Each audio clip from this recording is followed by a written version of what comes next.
اللي شاف يا ماما غير اللي ما شافش، اللي شاف غير اللي ما شافش. الحمد لله، شكرا على الثقه الغاليه بتاعتكم. دكتور احنا كشفنا في اليوم الاجازه بتاعك والدكتور كتب كذا كذا كذا، وتبعتوا لي على الواتساب. حتى لو انا معترض على الادويه بقول لك اللي شاف غير اللي ما شافش.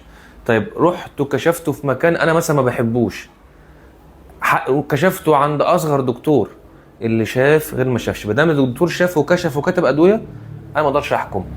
لو الدكتور حكم على الحاله في البيت عنده انا بقول لكم ما تصدقوش، دايما نقول انا ما شفتش انا ما شفتش انا ما شفتش. طيب عايزه بعد كده تعالي تاني يوم، بعد كده روحي الدكتور اللي بتثق فيه تاني او تالت يوم. انما دكتور مسك الحاله كشف عليها كتب، هو دلوقتي افضل دكتور شاف الحاله دي. طيب انا مش مقتنعه وبعت للدكتور بتاعه وقال لا الادويه مش كويسه، لا ملوش حق. عارفه ليه حق امتى؟ لما يكشف عليه تاني يوم او تالت يوم ويبص على الحاله ويقارن، ساعتها ناخد برايه. فعايز اقول لك على حاجه، اللي شاف غير اللي ما شافش.